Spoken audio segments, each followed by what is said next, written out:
आप देख रहे हैं एनएमएफ न्यूज। झारखंड में खेल होते ही रातों रात केजरीवाल के घर में भी बवंडर आ गया है।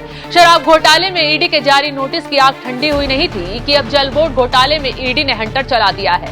खैर, दो बड़े अधिकारियों को शिकंजे में ले लिया है। जैसे ही ईडी ने दो अधिकारियों को गिरफ्तार किया, केजरीवाल की मानो धड़कनें ही बढ़ गई, क्योंकि इस केस की जांच की आंच भी सीएम साहब तक जा सकती है। तो अभी ईडी ने क्या एक्शन लिया है, चलिए बताते हैं।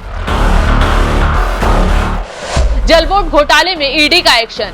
ईडी ने दो ठेकेदारों जगदीश कुमार अरोड़ा और अनिल कुमार अग्रवाल को गिरफ्तार किया। कई घंटों तक ईडी ने दोनों ठेकेदारों से पूछताछ की। पूछताछ में कई बड़े खुलासे हुए, जिसमें आपकी मुश्किलें बढ़ सकती हैं। ये मामला सीबीआई और एसीबी की शिकायत से जुड़ा है। अब जाहिर सी बात है, टेंडर में घोटाला आपकी सरकार में हुआ है तो जांच की आंच कहीं ना कहीं सीएम साहब तक पहुंचेगी ही। तो आगे घोटाले की परतें खोलें। पहले जल बोर्ड घोटाला आखिर क्या है, जान लीजिए। क्या है जल बोर्ड घोटाला? साल 2022 में 10 सीवेज ट्रीटमेंट प्लांट को दो कैटेगरी में बांटा गया था। पहली कैटेगरी में अपग्रेडेशन होना था, दूसरी कैटेगरी में क्षमता बढ़ाने का काम होना था।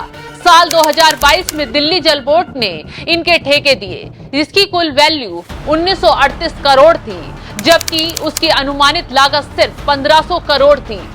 बीजेपी का आरोप था कि 10 प्रोजेक्ट के लिए 10 डीपीआर बननी थी, लेकिन 2 ही बनवाई गई। 2 डीपीआर को ही सभी 10 पर लागू कर दिया गया। मूल्यांकन बढ़ाकर और अपने लोगों को ठेका देकर 450 से 500 करोड़ का घोटाला किया। जब से केजरीवाल ने दिल्ली में सत्ता संभाली है, तब से हर एक विभाग में घोटाले की खबरें सुनने को मिल रही हैं। और अब जब घोटाले पर नकेल कसी जा रही है, तो सीएम केजरीवाल रोते हुए घूम रहे हैं, जैसे कितने बड़े ईमानदार हों। 100 चूहे खाकर बिल्ली हज को चली वाला हिसाब केजरीवाल का हो गया है। लेकिन अब तो वो चिल्लाएं, बौखलाएं, साजिश के आरोप लगाएं, होने वाला कुछ नहीं है। सबूत गवाह सब केजरीवाल के घोटाले और घोटालेबाज नेताओं के खिलाफ बोल रहे हैं। बीजेपी ने हल्ला बोल दिया है। 2017 में भी बीजेपी नेता मीनाक्षी लेखी ने आरोप लगाया था कि आप सरकार के तहत दिल्ली जल बोर्ड में 3735 करोड़ का घोटाला हुआ है।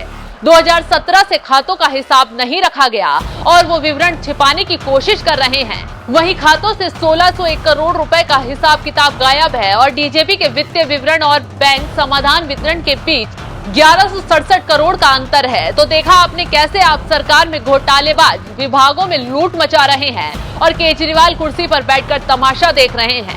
खैर, केजरीवाल क्या बोलेंगे, उन पर खुद शराब घोटाले में गिरफ्तारी की तलवार लटकी हुई है। नोटिस पर नोटिस जारी हो रहे हैं और हेमंत सोरेन की तरह केजरीवाल भी छुप छुप कर नोटिस को इग्नोर कर रहे हैं। 5वें नोटिस पर भी केजरीवाल ने कह दिया है कि वो पेश नहीं होंगे। ये राजनीति से जुड़ा नोटिस है। खैर, अब वो दिन भी दूर नहीं जब केजरीवाल का हाल हेमंत सोरेन की तरह होता दिखाई देगा। हो सकता है कि उन्हें भी कुर्सी से हाथ धोना पड़ जाए, क्योंकि शराब घोटाले में केजरीवाल पर आरोप गंभीर हैं। ईडी का शराब घोटाले में केजरीवाल पर क्या आरोप? केजरीवाल ने कारोबारी महेंद्रू से कहा था कि विजय नायर उसका आदमी है, उस पर भरोसा करें। नायर ने वीडियो कॉल के जरिए केजरीवाल से बात की थी।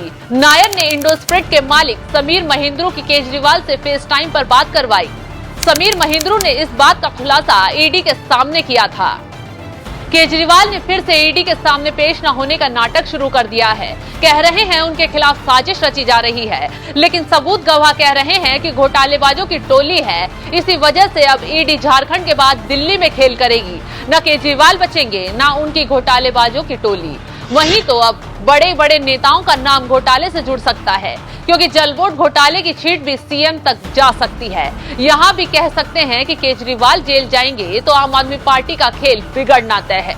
तो इस खबर पर क्या है आपकी राय, कमेंट कर जरूर बताएं।